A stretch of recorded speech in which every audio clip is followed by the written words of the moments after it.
À ceux qui osent remettre en question, dont les esprits sont incendiés avec le feu inaccessible de la curiosité, et dont les esprits ne sont pas liés par les chaînes du dogme héréditaire. Cette exploration dans la pensée radicale de Baruch Spinoza, et son réexamen courageux des récits fondamentaux qui ont façonné des civilisations, est pour vous. C'est pour les chercheurs de la vérité dans le labyrinthe de l'histoire, les architectes de la raison dans la vaste étendue de l'existence et les humbles interrogateurs du divin. Que ce travail vous inspire à aborder les profondes questions de la foi, de la raison et de la condition humaine avec la même rigueur intellectuelle et le courage inébranlable qui définissait la vie extraordinaire de Spinoza. Que votre voyage à travers ces pages témoigne du pouvoir durable de l'enquête critique et de la force libératrice de l'exploration philosophique, nous rappelant que la compréhension la plus profonde réside souvent au-delà des limites confortables de la croyance établie. À tous ceux qui s'efforcent de voir le monde à nouveau, avec clarté et honnêteté intellectuelle, ce livre est humblement offert.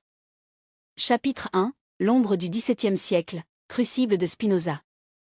L'air dans Amsterdam du XVIIe siècle était épais avec l'odeur de sel et le murmure de 1000 langues. C'était une ville qui avait, à une durée remarquablement courte, lancé les chaînes de la domination espagnole pour devenir un lien mondial de commerce, un marché animé d'idées autant que des marchandises. Les navires, leurs voiles qui se gonflent comme des déclarations fières, sont arrivés des prises les plus éloignées du monde connu, apportant non seulement des épices et des soies exotiques, mais aussi les dépêches d'un univers en constante expansion, un univers de plus en plus compris non par des déclarations divines mais à travers le regard cool et mesuré de la raison et de l'observation. Les échos de Copernic et Kepler ne s'étaient pas encore estompés, et le télescope de Galiléo, bien que soupçonné par certains, commençait déjà à redessiner la sphère céleste, faisant allusion à un cosmos régi par des lois immuables plutôt que des caprices divins capricieux. C'était le creuset dans lequel Baruch Spinoza a été forgé, un homme qui, dans son intensité tranquille, défierait les fondements mêmes de cet âge chargé religieux. Amsterdam, dans son essence même, témoignait d'une modernité naissante. Ces canaux, comme les artères, ont pulsé avec l'élément vital du commerce, portant la richesse et les idées qui définissaient l'âge d'or néerlandais. Pourtant, sous ce verrou de progrès et de prospérité, les braises des vieilles angoisses brillaient toujours. Et la mémoire des guerres religieuses, des persécutions et des excommunications était une histoire vivante et édifiante. Et la ville, un paradis pour de nombreuses fuites. Dans ce milieu dynamique mais contrôlé, Spinoza, né en tant que Dento de Espinosa, était un enfant de paradoxe. Son éducation précoce était imprégnée du riche héritage intellectuel du judaïsme, une tradition qui appréciait l'étude scripturaire et le discours rabbinique. Elle a été exposée au légalisme complexe de Halakha, aux explorations philosophiques de Maïmonide et aux courants mystiques de la Kabbale. Pourtant, même dans sa jeunesse, un esprit d'enquête agité semblait le marquer. Les déclarations rigides du droit religieux, les interprétations allégoriques qui cherchaient à concilier les Écritures avec un rationalisme naissant, se sentaient peut-être de plus en plus inadéquates à son esprit analytique net. Elle était un érudit, profondément immergé dans les textes, mais un érudit qui possédait également une capacité troublante à voir les coutures, les incohérences, les points où la foi semblait à nouveau à épuiser. C'est la raison même qu'elle prétendait servir. Le paysage intellectuel du XVIIe siècle était un champ de bataille d'idées, avec un dogme religieux servant souvent d'arbitre ultime de la vérité.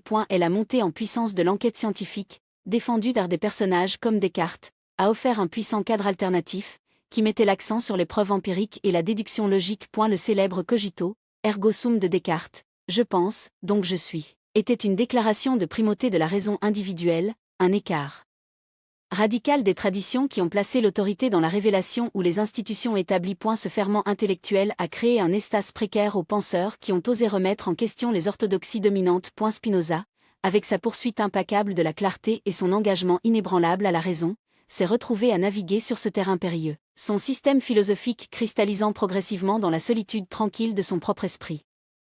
Les forces qui ont propulsé Spinoza vers sa rupture capitale avec sa communauté ne sont pas nées d'un seul événement dramatique, mais plutôt une accrétion lente et inexorable d'insatisfaction intellectuelle. Alors que les détails précis restent enveloppés dans les brouettes de la conjecture historique, l'excommunication en 1656 a marqué une rupture de lien définitive et définitive. Le Cherem, l'interdiction de l'excommunication, était une arme formidable dans l'arsenal de l'autorité religieuse.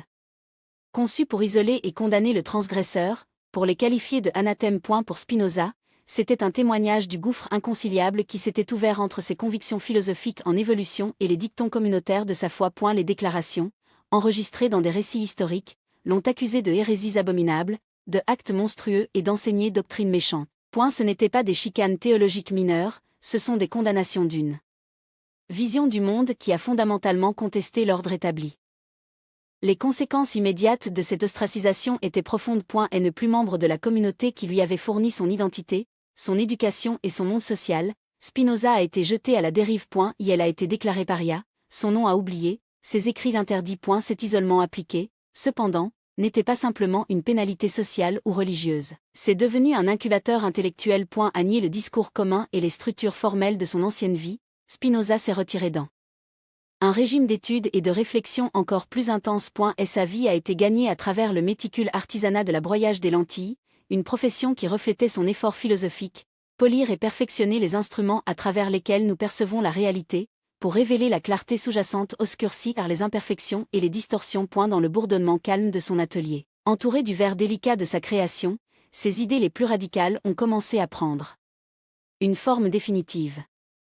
Cette période de solitude personnelle et intellectuelle intense n'était pas une retraite du monde mais un réengagement avec elle selon ses propres termes. Bien que coupé du giron communal, Spinoza est resté un observateur vif de la condition humaine, des machinations politiques de la République néerlandaise, et du pouvoir durable et de l'omniprésence de la croyance religieuse. Les forces mêmes qui avaient conduit à son excommunication, les doctrines religieuses profondément enracinées, la dépendance sociétale à l'autorité scripturaire, les implications politiques de la foi, sont devenus les sujets mêmes de son examen le plus pénétrant. Elle a vu comment les déclarations religieuses, souvent livrées avec conviction inébranlable, pouvaient être utilisées pour contrôler les populations, justifier le pouvoir et étouffer la liberté intellectuelle. Elle a reconnu le besoin humain profond de sens et d'appartenance, un besoin que la religion cherchait souvent à répondre, mais d'une manière qui, croyait-il, déformait souvent la vérité et favorisait la superstition. C'est dans ce creuset d'isolement et de défis intellectuels que les graines de l'œuvre la plus révolutionnaire de Spinoza, le Tractatus Theologico-Politicus, théologique politique, a elle traité, a commencé à germer. Ce n'était pas le travail d'un universitaire cloîtré cherchant à affiner les théories abstraites dans le vide. C'était le produit d'un homme qui avait connu le bord net de l'intolérance religieuse de première main, qui comprenait le lien intime entre la croyance, la société et le pouvoir politique. Son excommunication n'était pas simplement une tragédie personnelle, c'était une étude de cas dans les dangers de l'autorité religieuse non contrôlée et l'impératif de la liberté intellectuelle. Elle a cherché à comprendre les mécanismes par lesquels les textes religieux avaient acquis leur autorité absolue et a proposé un cadre pour comprendre la foi et les Écritures qui libéreraient à la fois la raison et la société de l'ombre du dogme. L'atmosphère de l'étude cachée était palpable, témoignage du courage intellectuel nécessaire pour poursuivre de telles lignes de pensée radicales. Alors que Spinoza était connu pour s'engager dans la correspondance et avoir un cercle d'amis de confiance et de compagnons intellectuels, la diffusion directe de ses idées les plus controversées était souvent réalisée avec un certain degré de prudence. Le monde n'était pas encore prêt pour toute la force de son système philosophique, en particulier en ce qui concerne les textes sacrés qui formaient le fondement des traditions religieuses occidentales. Son excommunication a servi de rappel brutal des conséquences potentielles d'une telle franchise intellectuelle. Pourtant, il a également alimenté une détermination plus profonde.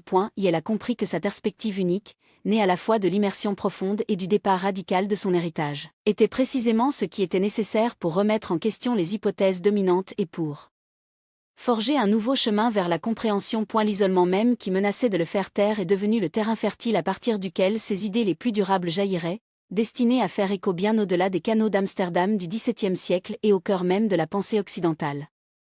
La fermentation intellectuelle du XVIIe siècle était un phénomène de courant profond et souvent contradictoire. D'une part, la révolution scientifique naissante déchaînait un torrent de nouvelles découvertes, reconfigurant la compréhension de l'humanité du cosmos et de sa place. Des penseurs comme Isaac Newton étaient à l'aube de la formulation de lois universelles du mouvement et de la gravitation, suggérant un univers régi par des principes prévisibles et rationnels. Et la méthode empirique, défendue par Francis Bacon, a préconisé l'observation et l'expérimentation comme principale voie de connaissance, contestant la dépendance à l'égard des autorités anciennes et la spéculation abstraite. C'était une époque de libération intellectuelle sans précédent, un sentiment que l'humanité, par la puissance de sa propre raison, pourrait débloquer les secrets de la nature. Pourtant, ce même siècle était également profondément ancré dans les traditions religieuses et les dogmes qui avaient façonné la civilisation occidentale pendant des siècles. L'autorité des Écritures était largement incontestée et les interprétations théologiques ont souvent été influencées sur une enquête scientifique ou historique. Les institutions religieuses exerçaient un immense pouvoir social et politique, et les écarts par rapport aux doctrines établies pourraient conduire à une forte Persécution. Est la mémoire des guerres religieuses, en particulier la guerre dévastatrice de 30 ans, se profile, un rappel brutal des conséquences volatiles lorsque la ferveur religieuse se dépassait d'ambition politique. C'est dans ce paysage dynamique et souvent périlleux que Baruch Spinoza a émergé, une figure dont le voyage intellectuel incarnerait la tension entre la foi et la raison, la tradition et l'innovation.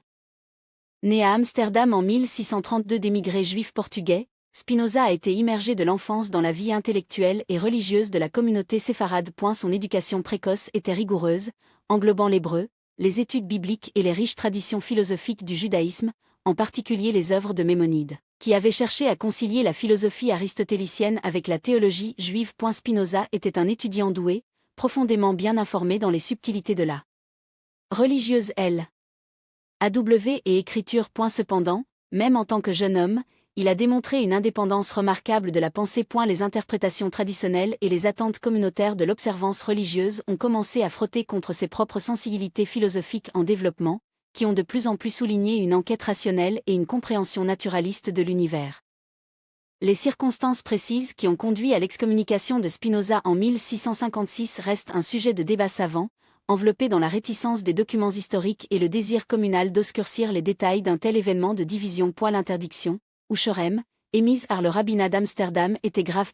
Il l'a déclaré exclu du peuple juif, interdisant tout contact, tout énoncé de son nom et le consignage à un état d'isolement spirituel et social. Les accusations se sont lancées contre lui parlaient des hérésies abominables et des actions monstrueuses, impliquant un rejet fondamental des principes religieux fondamentaux. Bien que les hérésies spécifiques ne soient pas explicitement détaillées dans les déclarations survivantes, il est largement cru que les opinions peu orthodoxes de Spinoza sur Dieu, les Écritures et l'autorité religieuse étaient au cœur de la question. Son système philosophique émerge, qui a remis en question la représentation anthropomorphe de Dieu, l'infaillibilité littérale des Écritures et la nécessité d'une observance rituelle, auraient été considérés comme une menace directe pour l'ordre établi.